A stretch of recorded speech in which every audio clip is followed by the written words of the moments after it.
From assassination attempts to the president dropping out, this has been one of the most eventful presidential elections in history.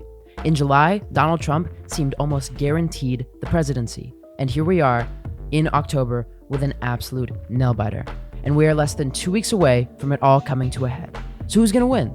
Well, this is my current presidential election prediction. First, let's get started with the safe states. These are states that I think are basically guaranteed to go to one of the two candidates. And I'm going to start off with Kamala Harris's safe states. Those are the states of California, Oregon, Washington, Hawaii, Illinois, Maryland, DC, Delaware, New Jersey, New York, Massachusetts, Rhode Island, Connecticut, and Vermont. Maine's first congressional district. They kind of split their congressional districts up. And there's one inclusion here that wasn't there in 2020, and it is the state of Colorado. It's shifting left incredibly fast, and I expect it will go to Kamala Harris by over 15%, which is the threshold for a safe state for me. Now, for the states that I think will go to Donald Trump by a safe margin or by over 15%. So that's Utah, Idaho, Wyoming, Montana, North Dakota, South Dakota, Nebraska's 3rd congressional district, Nebraska at large, Oklahoma, Missouri, Arkansas, Louisiana, Mississippi, Alabama, Tennessee, Kentucky, West Virginia, and Indiana. These states, I do not see under any circumstance going to the opposite candidate. They are basically locks. Now let's go to the states that are likely for a certain candidate, but aren't completely just fully guaranteed. My mark for this is a state being between 15% and 5% for a certain candidate. So for Kamala Harris, that is the state of, first of all, that is New Mexico. It has been a left-leaning state for a while. It hasn't gone Republican since, I believe, 2004. And Joe Biden won it by 10% in 2020. And I believe she will win it by around 9 to 8% in 2024.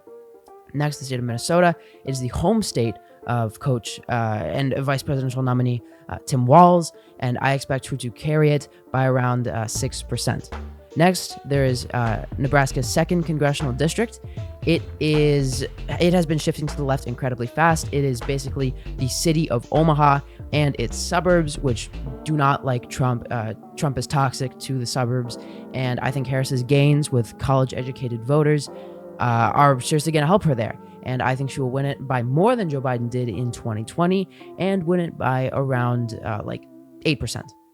And next, there's the state of New Hampshire. Joe Biden won it by, I believe, 7% in 2020, and Hillary Clinton only won it by around 2,000 votes in 2016.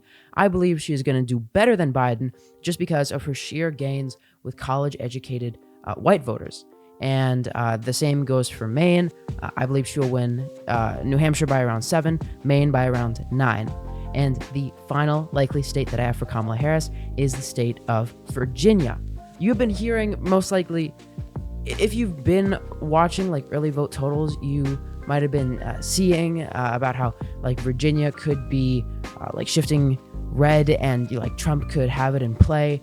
He doesn't. He is toxic in Northern Virginia, and I think if early voting shows him up, maybe that goes to show that early voting might not be the best representation of how the actual election is going to go and how things might have changed since the last time we had early voting in 2022. And next, for the likely states, or the states between 15 and 5% for Donald Trump, we have the state of Kansas, which has been shifting to the left incredibly fast. You have Topeka, Kansas, which is growing, and I believe that it's going to shift to the left considerably compared to 2020, even though I think the national environment as a whole is going to shift to the right a little bit. So I believe it is going to go to Donald Trump by around 13%. Next, Nebraska's 1st congressional district. This actually only went to Donald Trump by 14.9% in 2020, so barely underneath the likely threshold. But it got redistricted between then, so that it is more Democrat-leaning. It is only R plus 11 now. So I believe it will only go to Donald Trump by around 12% this time around. And it could be even more to the left of that. This also includes a lot of those suburban areas from Omaha, which Donald Trump is not very good in, but it is still a Trump-leaning area. Next, the state of Alaska. It has been also shifting to the left incredibly fast. It just elected, 2 years ago, its Democratic representative, Mary Peltola, and I believe that in the future it will be a competitive swing state, just not yet. I believe Donald Trump will win it by around 8%. Next, the state of Florida. There's been some hype from a lot of Democrats saying that it could go left. Like they might be able to flip it. It could be in play. It's not in play. I'm sorry. It's going to be to the left of how it was in 2022 just because of more turnout, because there is a presidential election. However, I just do not think it is really in play for Democrats. And the early voting is not looking good at all. They just lost Miami-Dade in the early voting. It's looking bad. I think Donald Trump wins it by around 8 to 9%, which is around 5 points better than he did in 2020. Next, there's the state of South Carolina. It goes to Trump. It went to Trump in 2020 by around 11.9%. I believe it'll be around the same because Harris is going to do decently well with black voters. However, she's going to lose just like 1 or 2% of them. So I believe it will go to Trump by around 13%. And the final states that I believe are going to go to Trump. Oh, I forgot about Maine second. It's going to be like R+8. It's been like R+8 for the last 2 elections. I think it'll continue that. And the 2 states that I think will go to Trump between 15 and 5% last, I will just group them together because they're very similar. Iowa and Ohio. They used to be swing states, and then they just got pushed to the right just because Donald Trump is so good with white working class voters. I believe he will win both by slightly under 10%. Maybe Iowa goes a bit above 10%, but as of right now, I think this is where they land. And here we are left with the 8 states that I think will be underneath 5%. Kamala Harris is at 226 electoral votes, and Donald Trump is at 179. However, I do not think these are necessarily the battleground states, because there's one state here that doesn't really belong, and it's the state of Texas. I believe it will go to Donald Trump by just under 5%, like 4 points. It went to Donald Trump by around 5% in 2020. However, it is shifting to the left incredibly fast. So even if the national environment shifts to the right, it's shifting to the left will counteract that. And I believe it will be shifting to the left just underneath 5%. So it will be lean for Donald Trump. I characterize lean as between 5 and 1%. I do expect it to be a competitive swing state, especially starting in 2028. However, as of now, I just do not think it is there yet. There are some Latino shifts for Trump in the South, like the Rio Grande Valley. However, I think that will be counteracted by suburban shifts in places like Austin and Dallas and Houston. So that leaves us with the actual battleground map. These 7 states are going to decide the election. I can see all 7 of these states going to one candidate or the other. And before we start with them, Kamala Harris is sitting at 226 electoral votes, Donald Trump 219. Let's get started with the swing states that I think will go to Kamala Harris by between 5 and 1%. And I will start off with the state of Michigan. Hillary Clinton lost the state by, I believe, 0.3% in 2016. That's just because she wasn't there enough. She didn't hit it home. Barack Obama won it by like 10 points. And Joe Biden ended up winning it in 2020 by around 3%, which was an underperformance from what he was expected to get. See, in places like Michigan and Wisconsin, Democrats tend to be overestimated a bit, or at least that is the history of it, until 2022, when Democrats were actually underestimated. But I think Kamala Harris and her progressive appeal with people like the white working class and with black voters and people like that, with like black voters, I believe that will be enough to keep the state in the Democratic column. You can even see that in early voting, with turnout skyrocketing in places like Detroit. And her consistent rallies there, she just did one with Eminem. Like, she is good there. I believe if there's one battleground state that doesn't really fit the battleground label, it is Michigan, because I would be kind of surprised if Trump managed to pull the state. But it is still a battleground state, and I could always see Donald Trump winning it. However, as of now, I believe that it is pretty strong for Kamala Harris and the most strong swing state for her. And the second swing state that I believe will go to Kamala Harris by between 5 and 1% is the state of Nevada. It is the only state that, it is the only swing state that Donald Trump lost in 2016. Hillary Clinton held on to it, and she held on to it by 2.4%. And Joe Biden also won it by 2.4% in 2020, which shows that even though the nation shifted to the left, Nevada stayed the same, kind of showing that it ended up shifting to the right. And Nevada is shifting to the right very slowly. However, I do not think that will be enough. Now, you will see that early voting is kind of looking bad for Democrats there, although it has slowed down dramatically for Republicans in the last day. And I think that trend will continue and Democrats will pick back up. I think Kamala Harris will win Michigan by around 2 points, and she will win Nevada by around 1.5 points. And those are these lean Democratic swing states for Kamala Harris, putting her at 247 electoral votes. Now for the lean swing states for Donald Trump. And there's the state of North Carolina.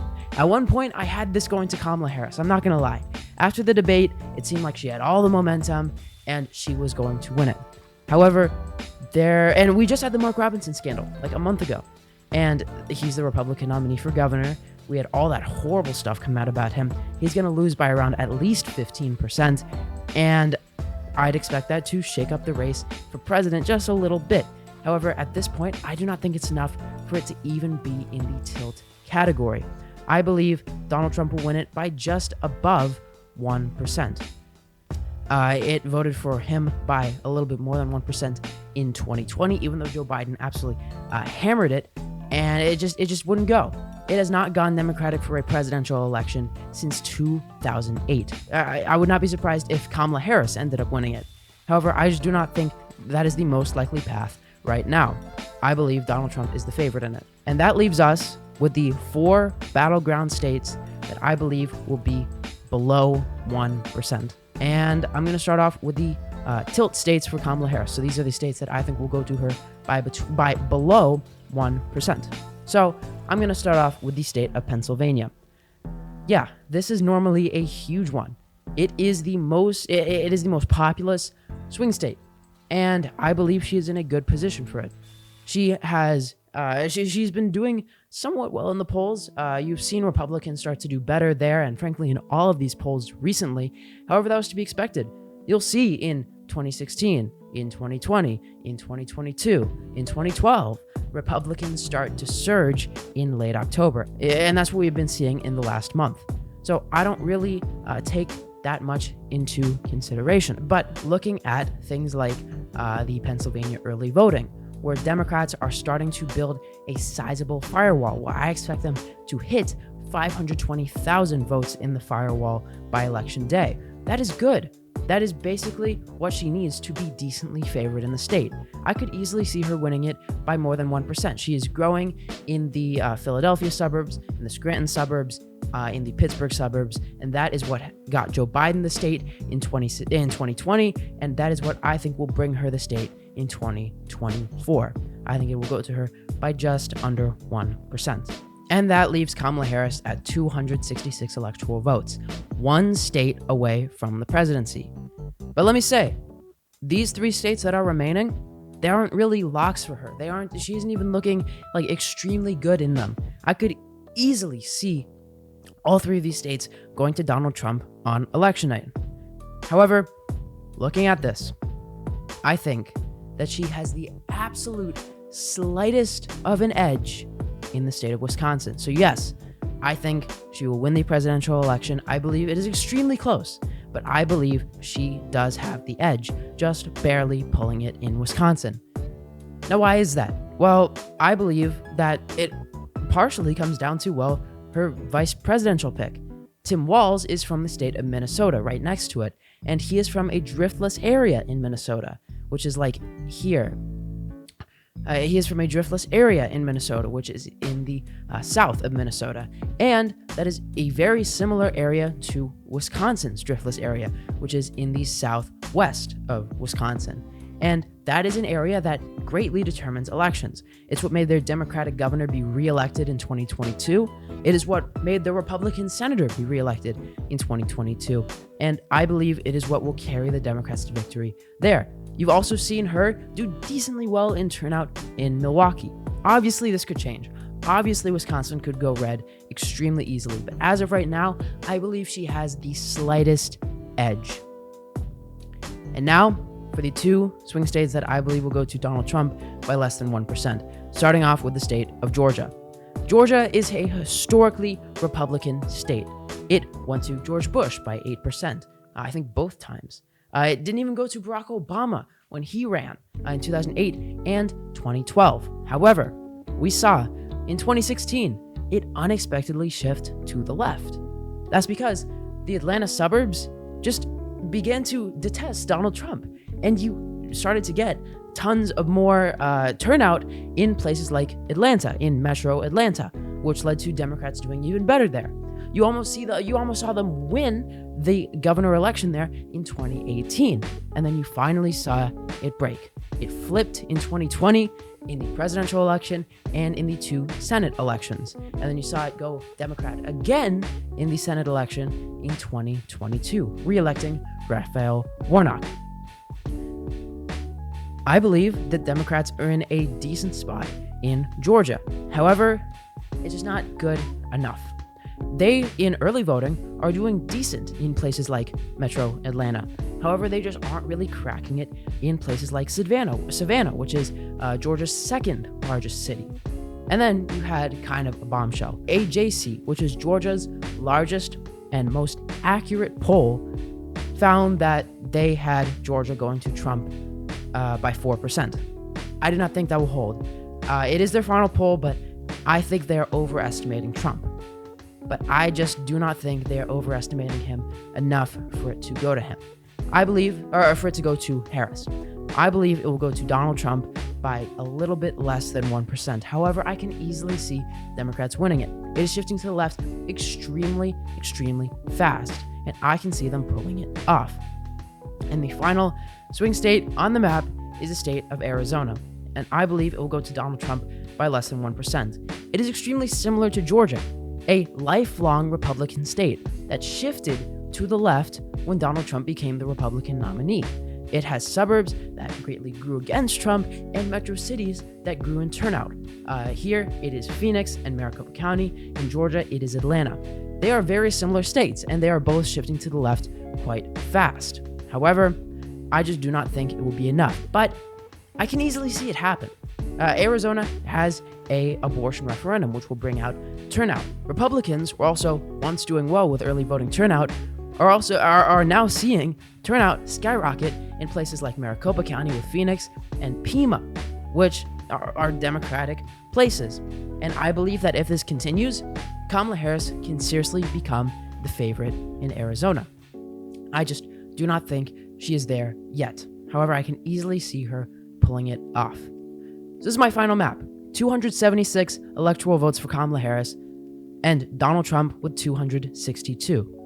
This shows that this election is razor thin.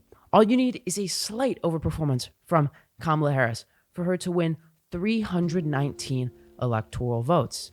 And all you need is a slight overperformance from Donald Trump for him to win 312 electoral votes. I truly think this is anyone's game, and I would not be surprised if Donald Trump pulled it off on election night. However, as of right now, I believe Kamala Harris has the slightest edge, and she will win the presidential election of 2024. I believe in the popular vote, she will win by around 3%. Democrats only really need 2.5% to win. Hillary Clinton almost won with 2.1%. So yeah, that is my final prediction. Thank you so much for watching. Make sure to join the Discord server, Mock Government. It will be in the description. It will be in the top comment. Please make sure to join. Thank you guys for watching, and I will see you in the next one. Bye.